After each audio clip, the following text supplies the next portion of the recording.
good evening. It may have only just begun, but already one influential party member has declared high despair over the Scottish Labour leadership contest. The hustings at this weekend's special conference showed the three hopefuls in agreement on, well, just about everything. So how will the voters make their choice? Well, we'll be speaking to all of the candidates over the next few weeks. First up tonight is the MP Tom Harris.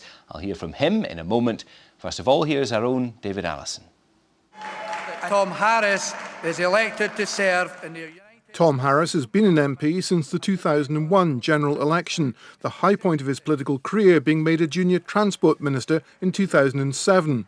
He's a keen blogger and Twitterer and began his professional life as a journalist and later as a press officer. But now he's set his sights on the Scottish Labour leadership, and for that he needs to see off his rivals, Ken McIntosh and Joanne Lamont. Nominations formally opened today after Scottish Labour's special conference at the weekend. Whoever replaces the outgoing leader Ian Gray has a major job to do, as he himself pointed out when he announced he was to quit. The electorate have certainly spoken and given a very, very clear result, and there are some very hard and fundamental lessons for the Scottish Labour Party. The new leader will have the benefit of the party review, overseen by Jim Murphy and Sarah Boyack, and which was outlined to the faithful on Saturday. Perhaps, though, for Tom Harris, the most beneficial change has already happened. The party's agreed to a rule change allowing MPs as well as MSPs to run for Scottish leader. Mr Harris, for his part, has been trying to make his presence felt at Holyrood. And you're all ready to go. When the three candidates appeared on BBC Scotland yesterday, Mr Harris was asked about being an MP rather than an MSP. I've been interested in standing for Holyrood for some time, actually, and whether or not I'm elected leader on this occasion, I still want to stand for Holyrood.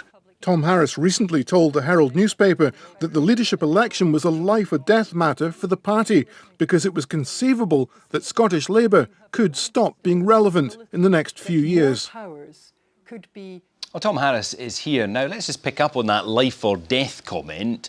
How serious are you that that really is the nature of this campaign and contest?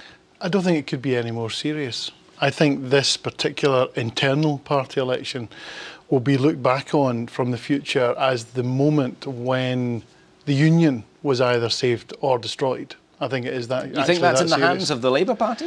I think that given that we are the main opposition party, we are the main pro-union party, and I think given that we have said virtually nothing since our defeat in May, I think that has been a huge gift to the SNP. We have a duty, and the public, even non-Labour voters, expect us to say something on this issue. We really haven't been saying anything. We'll get to that, but you were also implying, I thought, that there was something in the nature of this contest that could determine the life or death of the Labour Party in Scotland. I think that's right. I mean, you know, we did appallingly badly in May, and I think sometimes we're too willing as a party to try and put a gloss on that. The fact is we won 15 first past the post seats. The remainder of our 37 seats at Holyrood are list seats, which of course are just as important, but I think it does disguise the scale of how badly we actually did. And it is quite conceivable that if we make the wrong decisions now, that, you know, in a few years' time, people will still not see us as a viable alternative government. And when that happens for, you know, a second or third election in a row, you're in really serious water. So what are the right decisions? What's the key to the party's survival? The decision we've got in front of us right at the moment, and it's not the only decision we have to make about policy, etc., or structure. None of that really matters at the moment.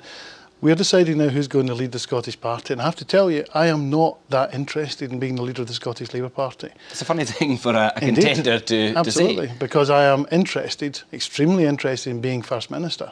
That's what this election's about. And my message to every member of the Labour Party is when you decide who to vote for, make sure you vote for someone, not necessarily someone that you see as a future First Minister, but vote for somebody that you think the Scottish public will have confidence in as a future First Minister. OK, but why do you suggest that you're that guy more so than either of the other two contenders? Let me be honest. If I'm not that guy, I shouldn't win it. Is that serious? This is far more important than any individual. Yeah, but what have you got? I mean, what makes Well, you different, better than the others in this contest? You know, every one of us, you know, Joanne thinks that she's the best candidate, Ken thinks he's the best candidate, I think I'm the best candidate. That's the nature of these leadership elections. What gives you that confidence? I think I do have the communication skills, maybe not right now between you and me, but I think I have got some good communication skills. I think I can sell a vision of Scotland's future to the Scottish people, and I think the Labour Party can be that vehicle, and I think we can, you know, portray a positive vision for Scotland within the United Kingdom. OK, let's hear it. Well, I think that Scotland's best days are still ahead of it. I think that being as part of the Union and also having a strong devolved Parliament is the best of both worlds. I think that is fantastic. But if we can reassert our traditional role, Labour's traditional role, as the party of working people. You know, when I was working in the May elections, working people were telling me, look, Labour doesn't represent us anymore. They're only interested in, you know, the unemployed, benefit dependents. And I think that working people need a new contract with us. We need to say to working people, look, we value you for more than just what you contribute to the Exchequer and your taxes, but we actually want to reward and value the work that you do, because we're the Workers' Party, the Labour Party. OK, so a policy that would demonstrate that? Well, for example, I get a lot of people in my surgery who complain that because they have a job, because they've paid their bills on time, because, you know, they're paying for the raising of their own kids, they then feel that, for example, when it comes to the waiting list on social housing, that they're at the very bottom. And I think that having a job should be valued. And for example, you get school kids who are leaving school and they can't afford to have a mortgage, obviously. They really can't afford to rent a house in the private sector. So why don't we say to kids who are at school and kids who leave school and get a job that we will reserve, say, a percentage of so good quality social housing for school leavers who have made the effort and got a job. It's not very easy these days, but, you know, there are kids who will do that, and let them have some form of priority in the housing list. It's just a very small example of saying, you're working, that's great, let's reward you. OK, let me test you on another few policy areas. Current Scottish Government promising a 5-year council tax freeze. What do you say, yes or no? As a council taxpayer, I totally get why that's a popular policy. So I think if I were to say now that come, you know, the next election, Scottish Labour are going to say, oh well, to hell with a council tax freeze, we're going to let everyone, you know, bump up their council tax, that's not a goer. OK, but between now and then, you'll support the continued freeze? It is. Well, it was already a policy. Remember, it was Glasgow City Council, before the SNP who came in, who invented the council tax freeze policy, and I approved that at the time, so I'd be a hypocrite now to say it's not a good idea. Let me test you on sectarianism, the bill that the Scottish Government's proposing, yes or no? No. Why not? Because I think it's not necessary. I think it is largely it comes under this horrible title of something must be done politics, and I don't think that what they're actually planning to do is going to have the effect they think it is. Labour's policy at the last Holyrood election, carry a knife, go to jail for a minimum of 6 months, yes or no? Well, yeah, but I mean, on the doorstep in May, it didn't really, I mean, it's a good policy.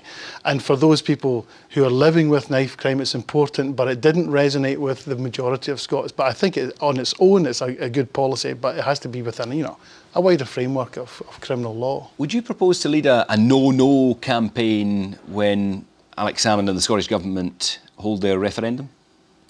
No, I want to lead a no campaign against Scottish independence. Does that mean that you think the UK government should intervene and hold a referendum of its own? No, I don't, actually, and I've said this in the House of Commons. I think the Scottish government should hold the referendum, and they should live up to the promise of having a yes or no referendum on independence. That's what they said in the manifesto, that's what they should deliver. Why is it so difficult for people to understand that when you stand on a manifesto, you should actually deliver what's in that manifesto? They promised a yes or no referendum, let's get it. What do you say to the colleagues in your party who say it's time Labour embraced devolution max and argued positively for that? I would say they're wrong, because Devo Max is a figment of Alex Salmond's imagination. It's the figment of some people in my party's imagination. It can't be delivered. It's never been used anywhere else. And if you put it on the ballot paper, it just muddies the water and lets Alex Salmond off the hook. I hope that's clear. Tom Harris, MP, contender for the leadership of the Scottish Labour Party. Thanks very much indeed for coming in. the